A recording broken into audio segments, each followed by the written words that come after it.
তুমি কোন চাটের বারাব্বাস? তুমি আসছো এখানে মামলা করতে? গুনার টাইম নাই, ভদ্র হতে শিখুন। আমরা সভ্য সমাজে বসবাস করি, অসভ্য আচরণ করবেন না। অসভ্য আচরণ যদি করেন, কিভাবে আপনাকে সভ্য করতে হয়, আপনাদেরকে সভ্য করতে হয়, এটা আমাদের ভালো করে জানা আছে। এই যে আমার নামে আজকে একটা মামলা হলো, মানহানির মামলা। ওই ব্যক্তি চাঁদাবাজি করে, সন্ত্রাসী করে। এমন লোকের কোনো মান থাকতে পারে না, যার মান আছে তারই তো মানহানি হয়। মামলা করেছে আরেকজনকে দিয়ে, গোপনে গিয়ে হলো সাক্ষী হিসাবে উপস্থিত হয়েছে। এগুলাকে আমরা বলবো গুপ্ত।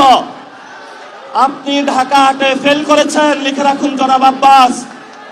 আপনাকে তারেক জিয়া এসে রক্ষা করেছে। তারেক জিয়া যদি এসে রক্ষা না করত, তাহলে আপনি মির্জা আব্বাসের ছুনুপুটিও আমরা ঢাকা হাটে খুঁজে পাইতাম না। হালে পানি আছে, এখনো বেঁচে থাকার সুযোগ আছে। ভদ্র হন, ভদ্র হতে শিখুন।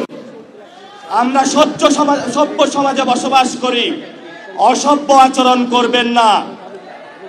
অসভ্য আচরণ যদি করেন, কিভাবে আপনাকে সভ্য করতে হয়, আপনাদেরকে সভ্য করতে হয়, এটা আমাদের ভালো করে জানা আছে। ওরা আমাদের ভয় দেখায়, আমরা এক আল্লাহ ছাড়া কারো কাছে ভয় পাই না। মামলা হামলা অনেক আগেই পার করেছি। শেখ হাসিনার আমলে রিমান্ডে নিয়ে আমাকে মাথা নিচের দিকে দিয়ে, পা উপর দিকে দিয়ে সারা রাত নির্যাতন করেছিল। কখনো আপোষ করার চেষ্টা করি নাই। তুমি কোন চাটের আব্বাস? তুমি আসছো এখানে মামলা করতে? গুনার টাইম নাই। সিনিয়র সিটিজেন আসেন, সিনিয়র সিটিজেন আছেন, আমরা সম্মান করতে চাই। কিন্তু নিজের সম্মান যদি না রাখতে পারেন, তাহলে এই যারা ইয়াং জেনারেশন আছে, জেনজিরা আছে, আপনার পুরা সম্মানের চাদর খুলে বুড়িগঙ্গায় নিক্ষেপ করবে। আমরা ধৈর্য ধারণ করতেছি। আমরা শান্তিতে বিশ্বাস করি, আমরা গণতন্ত্রে বিশ্বাস করি। ওই দিন নির্বাচনের দিন আমি যদি সেইখানে কনফ্রন্টেশনে যেতাম, হাজার হাজার স্টুডেন্ট হসপিটালে থাকতো। আমি গণতন্ত্রে বিশ্বাস করেছি, কিন্তু গণতন্ত্রের নামে আপনারা ইঞ্জিনিয়ারিং করেছেন। আমরা এখনো সহ্য করছি। দ্রুত রিফর্ম অ্যাসেম্বলি করেন, দ্রুত বাংলাদেশের সংস্কার বাস্তবায়ন করেন, দ্রুত বাংলাদেশের শহীদদের বিচার বুঝিয়ে দেন, আহতদের বিচার বুঝিয়ে দেন, শহীদ ওসমান হাদি ভাইয়ের বিচার বুঝিয়ে দেন। ধর্ষণ বন্ধ করেন। নরসিংদীতে গতকাল একটি ধর্ষণ হয়েছে। আপনার সন্তান আছে, তাকে আপনি নিরাপত্তার চাদরে আবৃত করে রাখেন।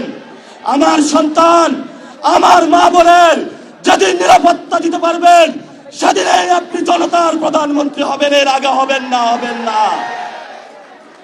আমরা একটা আশঙ্কার মধ্যে দিনাতিপাত করছি। আইন শৃঙ্খলার অবনতি হয়েছে। এই বরিশালবাসী আওয়ামী লীগের অনেক নির্যাতন সহ্য করেছে। শেখ হাসিনার আত্মীয় স্বজনকে তারা বসিয়েছিল এখানে, কিন্তু বরিশালবাসী অগ্নিজরা বক্তব্য, রাজপথে লড়াই করে এইখানে যারা আব্দুল্লাহ গং ছিল সকলকে ইন্ডিয়াতে বিতরণ করেছিল। বরিশালবাসীর সাথে কেউ পাঙ্গা নিতে আসবেন না। বরিশালবাসী পানিতে সাঁতার কাটে, সংগ্রামী জীবন, তারা জীবন যুদ্ধ অলরেডি জয়ী হতে আছে। তাদেরকে নতুন যুদ্ধ আপনারা শেখাতে আসবেন না। লড়াই চালাবেন, আপোষ করবেন না। মাছে ভাতে বাঙালি, জমিতে যায় আমরা ধান চাষ করব, পুকুর থেকে মাছ উঠাবো। আমাদের ইন্ডিয়ান কোনো কিছু প্রয়োজন নাই। বাংলাদেশে পর্যাপ্ত জিনিস আছে, মান মর্যাদা নিয়ে বাঁচবো। স্বাধীনতার প্রশ্নে কারোর সাথে আপোষ করব না। সংগ্রাম চলবে, লড়াই চলবে, বাংলাদেশ মুক্তি পাবে।